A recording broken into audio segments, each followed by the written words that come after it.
2시간 전에 마감한 트레이더가 생생하게 전하는 글로벌 마켓 리뷰 델타1입니다. 우리 시장은 변동성 증가 없는 조정을 보였고 미국을 포함해 글로벌 증시가 조정을 받았지만 증시 조정에 주목할 것이 아니라 달러의 독주와 채권 시장의 변화에 주목해야 하는데요. 오늘 시장의 하락은 시장이 심각하게 하락하는 경로를 걷게 된다면 이건 아무것도 아닌 하락이에요. 전일 시장의 하락의 이유에 대해서 트레이더의 관점으로 이야기를 해보고 대응 전략을 내보겠습니다. 먼저 아시아 세션 갑니다. 코스피 선물은 강보합 출발을 하였는데 목요일 장 마감 베이시스를 억지로 눌러놓았던 것을 감안하면 시가 갭 상승이 나온 것은 아주 높은 확률로 빠르게 매도를 쌓을 수 있는 찬스가 됩니다.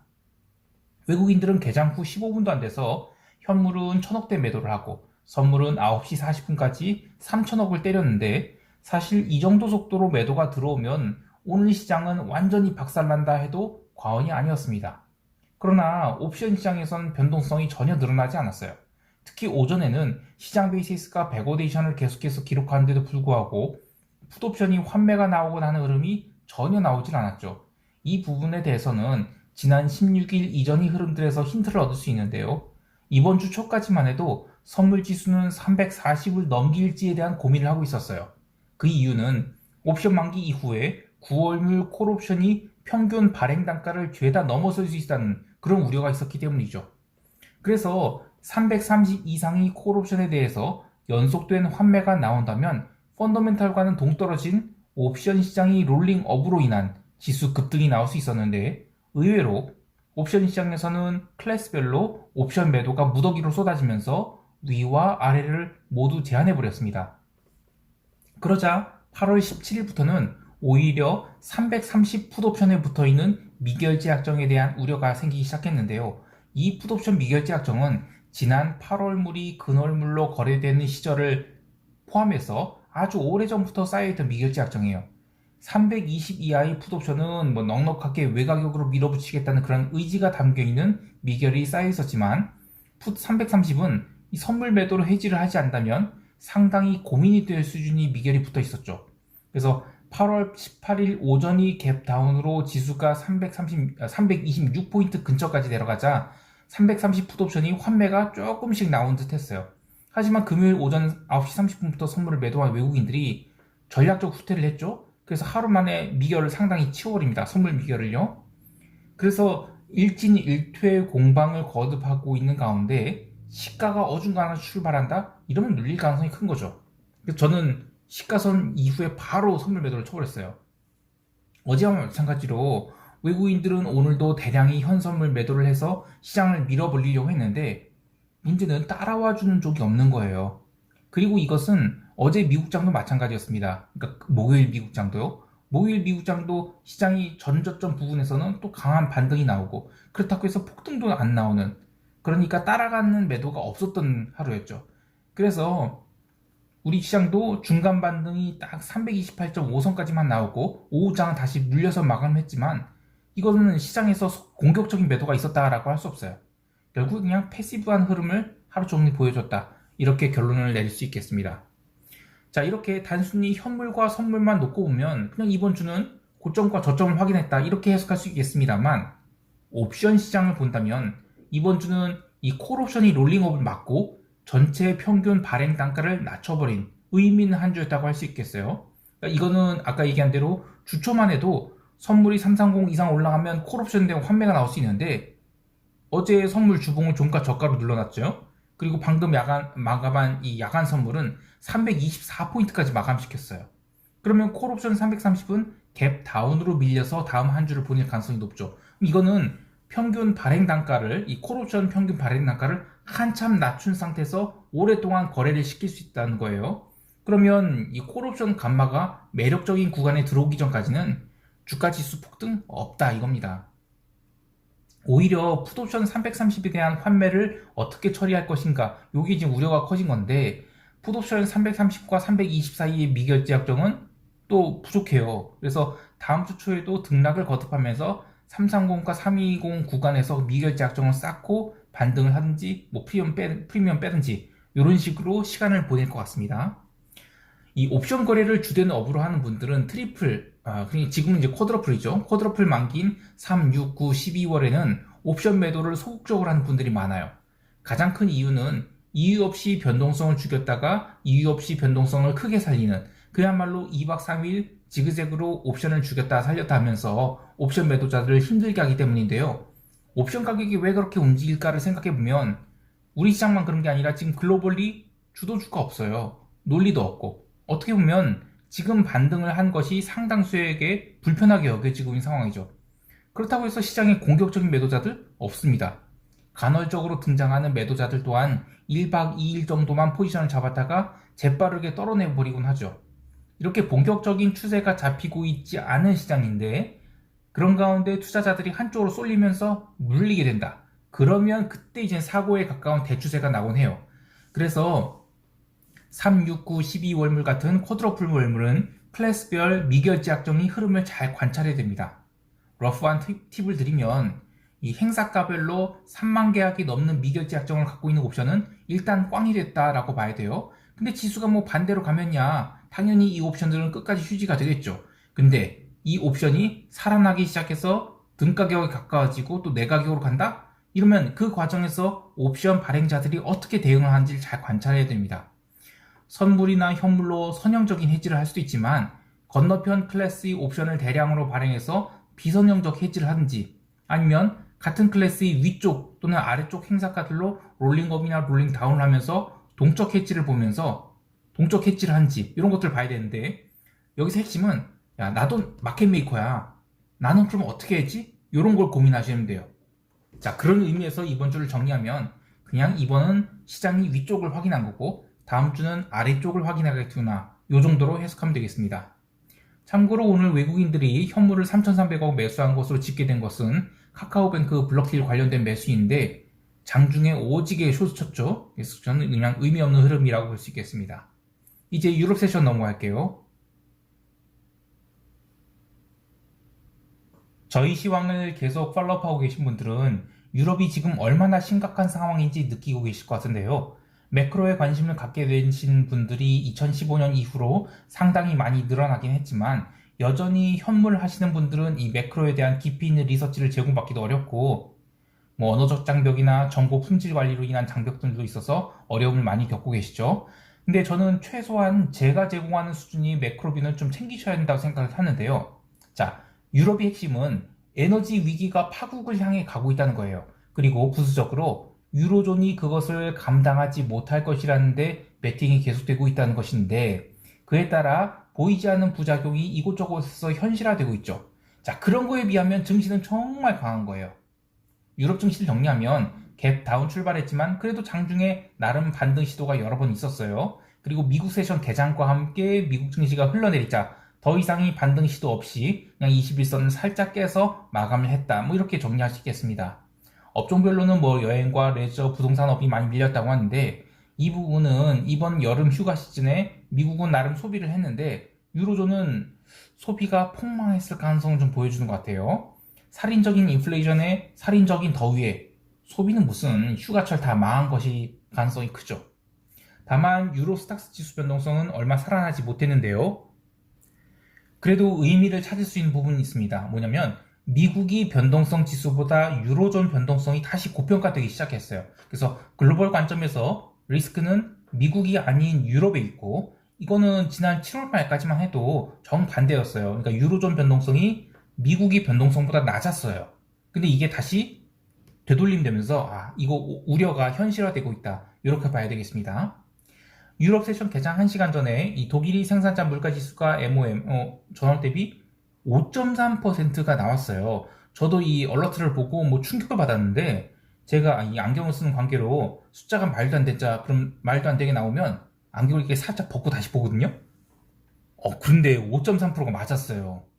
물론 전력 가격이 지금 미쳐있고 천연가스 가격도 미쳐있고 이 라인강이 말려서 말라갖고 광물 자원 수송이 안 되니까 뭐 철강 생산도 조업 중단한다고 하는데 PPI가 폭등할 가능성은 알고 있었지만 이 정도일 줄이야 라는 반응이 좀 대부분이었던 것 같아요. 자, 그런데 그런 지표 발표에도 불구하고 증시는 생각보다 충격이 적었다고 봐야 됩니다. 마찬가지로 채권 시장도 생각보다 크게 눌리지 않았는데요.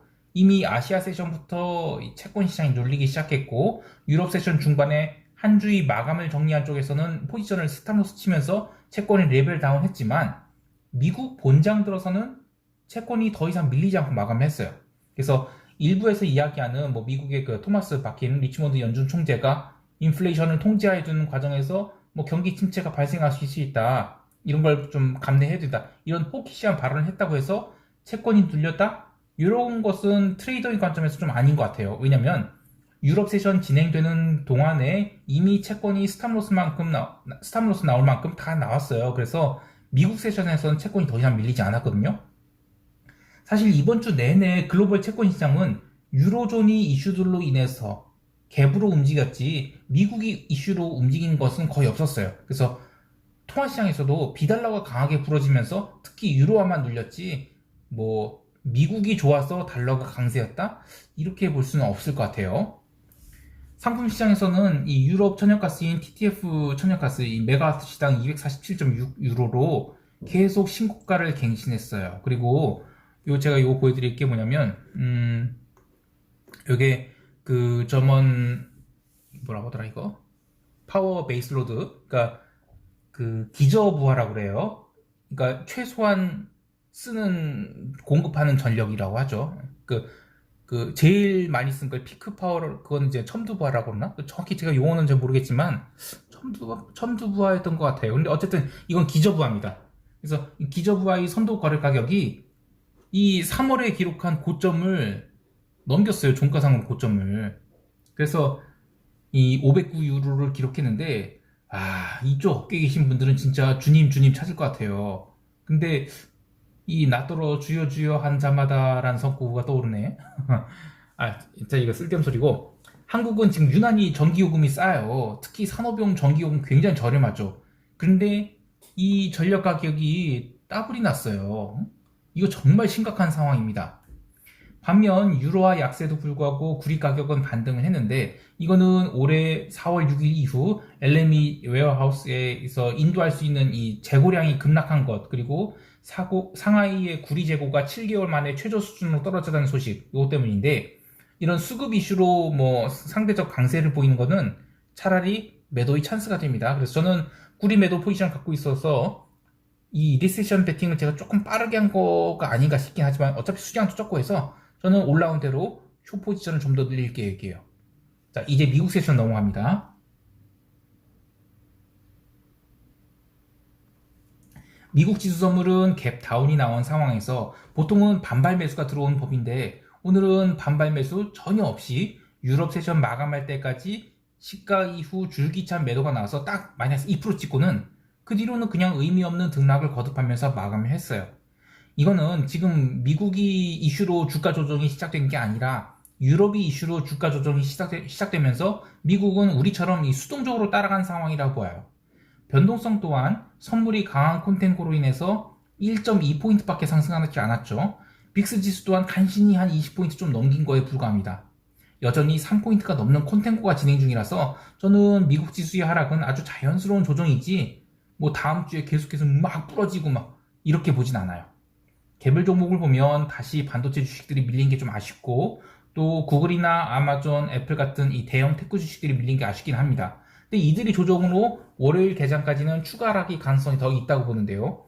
금융주들도 지금 골고루 주요 이평선들이 저항을 돌파하지 못하면서 밀렸어요. 그래서 여기서 바로 부러지기보다는 이평과의 이격이 벌어지면 또 자율 반등 나오고 그런 식으로 기간 조정으로 간다라고 보는 것이 맞겠습니다. 그보다 우려가 되는 것은 이른바 개잡주들이 또 처맞은 것인데 일부 언론에서 이야기 나온 대로 베드 베스 앤 비욘드 이런 개잡주가 사흘 만에 3분의 1 도망이 났습니다. 이게 티커가 BBBY인가?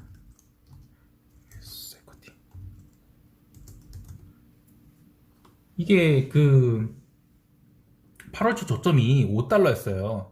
근데 5달러에서 진짜 한 2주일 만에 15달러 5배가 갔죠. 30달러. 근데 30달러 갔다가 사흘 만에 11달러로 3분의 1 토막이 났어요. 야, 이게 뭐 원화로는 시총 1조밖에 안 돼요. 미국 기준으로 보면 스몰캡이죠. 근데 개인 투자자들이 이렇게 몰려갔다가 처맞는 상황이 반복되면 증시 건전성이 나빠집니다. 이런 것들이 반복되다 보면 투자 심리가 망가져요. 뭐 저희가 갖고 있는 파페치나 로빈후드 이런 것들도 주요 이평선을 넘겼다가 다시 밀렸는데, 물론 저희 현물은 트레이딩보다는 초장기 투자를 한 편이기 때문에 이들 종목이 다시 요단강을 건넜다고 해서 막 문대거나 그렇진 않죠. 근데 이 7월 15일 이후 거의 쉬지 않고 달려왔던 러셀이 이제 확실하게 고점을 만들었고 쌍봉을 만들고 밀린다? 그러면 저는 1700포인트 이하를 줄 것 같다, 그런 생각이 들어요.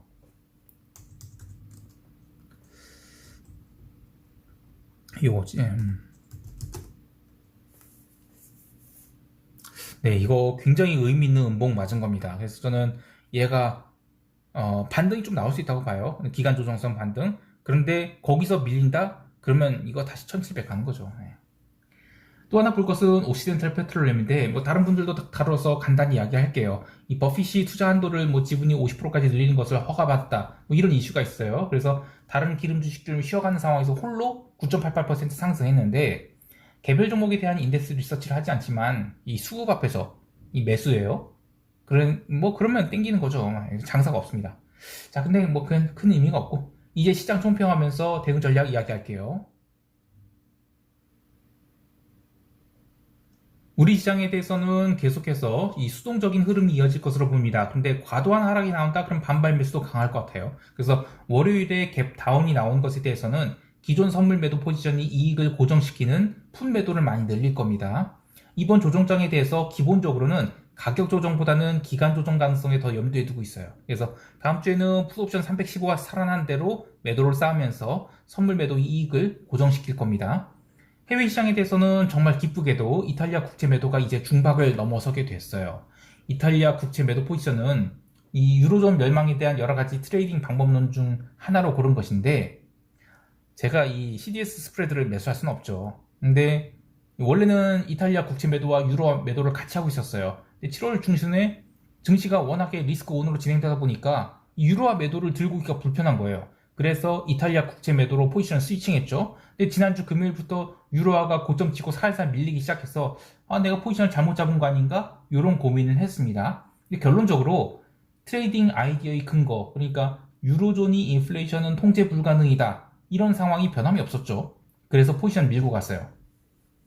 자, 이 부분에 대해서 유럽 주가지수 선물 매도를 잡을 수도 있고, 또 유로화 매도, 또 이탈리아 국채 매도, 여러 가지 뭐 방법론들이 있습니다. 전략을 뭐 트레이딩 아이디어 하나에 대해서 여러 가지 전략을 택할 수 있는데, 주가지수 매도는 이제 본전됐고, 유로화 매도는 나름 큰 이익이 됐고, 이탈리아 국채 매도는 사실 큰 이익까지는 아니죠.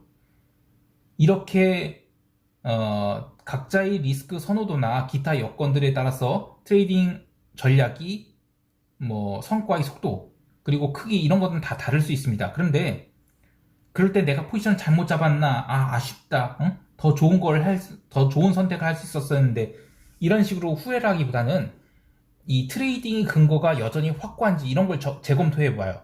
그러면 그런 게 변함이 없다 그러면 포지션 꾹 들고 와야 됩니다. 왜냐면 이 자기가 선택한 거에 따라서 성과가 다른 건 당연한 거예요. 근데 트레이딩 아이디어가 망가졌다 이러면 성과에 관계없이 아무리 이익이 나든 뭐 손실이 나든 그건 바로 포지션을 깎고 나와야 됩니다. 근데 그게 뭐 변함이 없다 그러면 포지션 밀고 가도 되는 거예요. 아직 이번 주에는 이 TPI, 그러니까 파편화 방지 대책에 대한 이야기가 나오지 않고 있어요. 그런데 이탈리아 국채가 많이 밀리고 나면 TPI 이야기가 나올 것 같아요. 그래서 저는 다음 주에는 이탈리아 국채 매도분 추가로 이익 실현 좀 하고, 그래서 확보한 증거금으로는 구리 매도를 더 쌓을 건데, TPI 이야기에 대해서 뭐 시원찮다 그러면 추가로 이탈리아 국채가 많이 밀릴 것 같아요. 그럴 때마다 이탈리아 국채는 계속 매도 포지션을 이익 실현해 나가도록 할 거예요. 또한 이 러셀 매도 포지션은 저는 월요일 시장 흐름에 따라서 이익 실현 여부를 고민할 텐데, 이 좋은 가격에 나름 매도를 쌌지만 수량이 얼마 안 돼요. 그래서 저는 지수가 A형으로 급락하기보다는 쌍봉을 만들 것을 보거든요. 그래서 다음 주에는 밀린 대로 일부 이익 실현하고, 한번 이익 실현을 했으면 강력한 반등이 나오기 전에는 추가 매도를 쌓지는 않을 겁니다. 전반적으로 증시는 여전히 자연스러운 조정 중이라고 할 수 있겠어요. 어떻게 보면 글로벌 시장 참여자들은 유럽이 에너지 위기에 대해서 거의 눈 감고 있다고 봐도 돼요. 근데 올해 3월이 전쟁 이슈로 인한 에너지 위기 때의 가격과 지금 가격은 동일한 수준이거나 이미 넘어섰어요.